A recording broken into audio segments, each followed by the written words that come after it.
Hello everyone, I hope you're all doing well. So, most of the time we go through the newspaper, but we don't understand what we've read. It's because you actually, when you're reading these paragraphs, there are certain terminologies which you don't understand completely, and those paragraphs are based on those terminologies. So I'm gonna go through one newspaper article with you, and by going through it, I'm gonna teach you how to actually go through a complete paragraph or writing and being able to comprehend it completely. So this is a recent publication in the newspaper. The situationer is Pakistan. Is Pakistan poised for default in FY24 financial year 2024? So here we go. So with dangerously low foreign exchange reserves and a steep debt repayment schedule looming for fiscal year 2024 that begins in July, Pakistan is facing a stark prospect of potential default or even a larger balance of payment crisis in the 12 months ahead.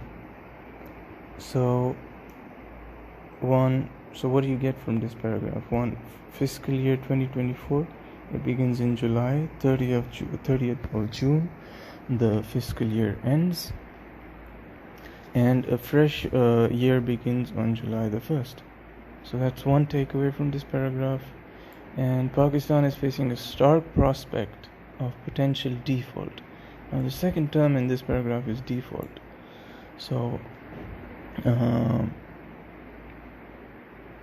or even a larger balance of payment crisis. So basically, in balance of payment crisis, to summarize it, a country has to provide international currency in nowadays you have to pay in dollars. Dollars is the major is the key currency which is being used. So for whatever you import, you have to have enough dollars in your reserve to facilitate your balance of payment. Now Pakistan imports more than what it exports. So dollars leaving the country are more than dollars incoming. So that's why you have a balance of payment crisis. So the second reason of the balance of payment crisis in our country is because we have debt rescheduling. Now debt rescheduling means, so in this paragraph you see a steep debt repayment schedule. So here it is: steep with dangerously low foreign exchange reserves. Foreign exchange reserves facilitates your imports, and a steep debt repayment schedule. Now in debt repayment you have to repay the debts you have that have piled on the country. So this is the chart. In July, Pakistan has to pay 1.6 billion, then in August has to pay 0.3, then 0.6 billion. It's quite a huge figure. So to summarize all this, 8.6 billion has to be paid by Pakistan in 12 months. 1.6 plus 0.3 plus. So if you look at this section, this is 1.6 in July, then 0.3 in August, in September, and coming over to June of 30th. So the total is 8.7 billion. Okay, so on top of this, there is another 5 billion approximately on private debt outflows, as per the IMF staff report released in September 2022, bringing the total to 13.7. So private debt outflows sums up to 5 billion. So 5 billion plus this 8.7, you get 13.7 billion. So Pakistan has to pay 13.7 in debt related payments. Now you could, for those giving the exam in 2024, you should remember that Pakistan has, when it comes to economic crisis, one major thing is that Pakistan has to pay approximately $13.7 billion.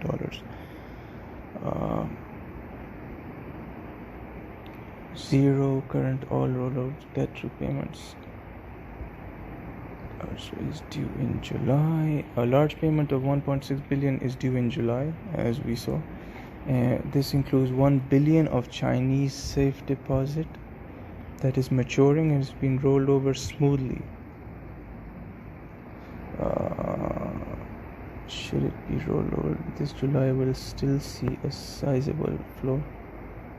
So a large payment of 1.6 billion is due in July. 1 billion Chinese safe deposit that is maturing and has been rolled over smoothly. Now this is another takeaway in this paragraph: rolled over smoothly. Rolling over means that the country that is giving you the amount keeps rolling it, keeps extending the debt, the day of repayment. Now government accounting, China has been continuously rolling over their debt repayment, has continuously been granting Pakistan time to repay the debt. Now that's called rolling over. Now in the last sentence you see, should it be rolled over successfully again this year, July will still see a sizable outflow of 600 million. Now Pakistan has to pay 1.6 billion in July. Now if China rolls over its 1 billion, Pakistan has to pay 6.6 billion. Now that is written over here. You see, July will still see a sizable outflow of 600 million. As simple as that. And then June is already seeing ahead. You don't have to go through the complete thing. Now my point of explaining this 2, 3, 4 paragraphs is, as I stated earlier, that you're not able to comprehend paragraphs because there are some certain terminologies which you do not understand, such as balance of payment, default, debt repayment schedule, and rolling over. From 5-6 paragraphs we took 4 terms. Now you have to make these a part of your vocabulary if you are to score well. So this is about it, and I'm gonna continue this trend and keep on help you read through paragraphs and understand the terms, which if you incorporate into your writing, you're gonna score very well in the exam. Thank you. Thanks for listening.